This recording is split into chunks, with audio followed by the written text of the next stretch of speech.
Oh my gosh, so annoying. I'm so sorry. My episode cut out and I have no idea why, but I need to finish up. So sorry, I'm dropping a second little video. This last thing I was just talking about is really important. And the thing that most women want to know is, will I lose weight on HRT? And as I stated earlier, not directly, indirectly, it's very, very possible. But when you're struggling with weight loss at this stage of life, what's going to be really important to talk to your doctor about. Your functional doctor will probably already know this and probably have already talked to you about this. But if they haven't, whoever that you see, you want to look at a couple things. You want to look at your thyroid. You should be testing for that anyway throughout your perimenopause cycle. Because thyroid health can change at this stage of life. But you also want to be looking at your insulin and your glucose and all your sugars to see if you're insulin resistant.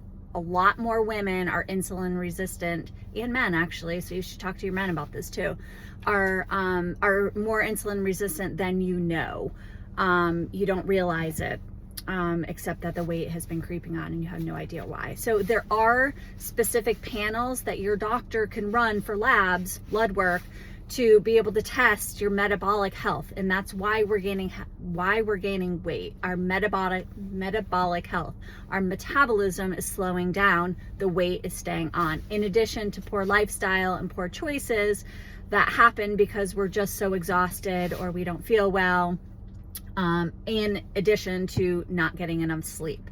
So quick little story is that when I'm a runner, I love to run, but I haven't been doing long distance. In fact, I haven't been getting really good workouts at all when I was in perimenopause. I would literally go to the gym and almost fall asleep because I do it first thing in the morning.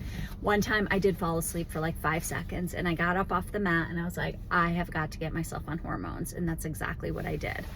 In the past year, I've been running more than I have in a long, long time, not feeling any body pain, right? One of my symptoms, and just having really good endurance and feeling really, really strong. I actually, this year in September, ran a half marathon, the first time in 10 years. And I posted on my Facebook, a picture of me crossing the line because, not to brag or whatever, because I hate even posting about myself, but I was just so proud.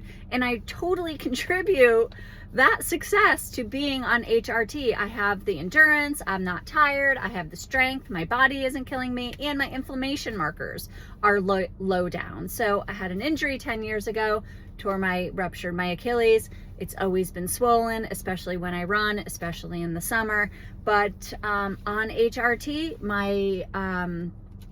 my inflammation is way under control and it doesn't even bother me anymore. So it's just really, really incredible how our body can change in ways that you totally do not expect it to just by going on HRT and replacing our hormones that we've always had that we no longer had. One last really, really fascinating trend that I'm seeing, which may be the most exciting of all, and because it pertains to me in the field that I study, is mental health and how it is impacting mental health in a positive way.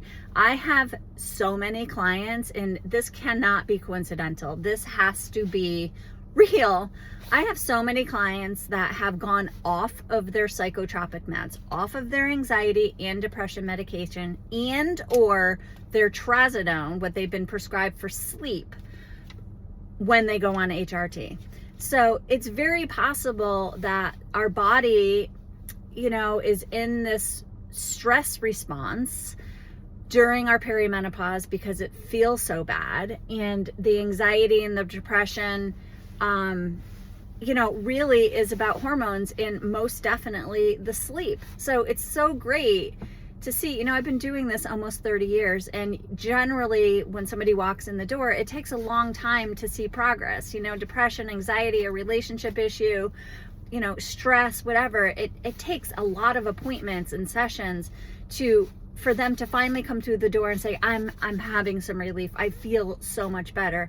But honest to God, with HRT, when some of their issues are contributed, or all of their issues are contributed to just not having hormones, and then they go on hormones, it's almost like the next week they come in and they say they feel so significantly better.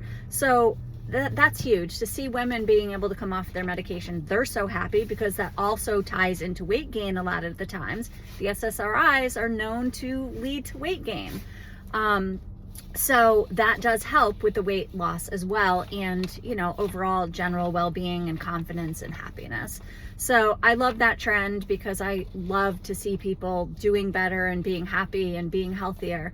And I'm just really excited about what's going on right now in women's health. And finally, we're being heard and we're being talked about, we're being studied, and we're being understood. And it's about time.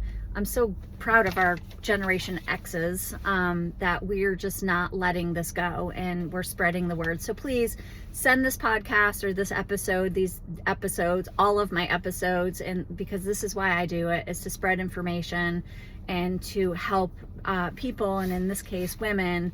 And by the way, men have a backdoor, you know, response to this too, because when women are happier, men could be happier, obviously.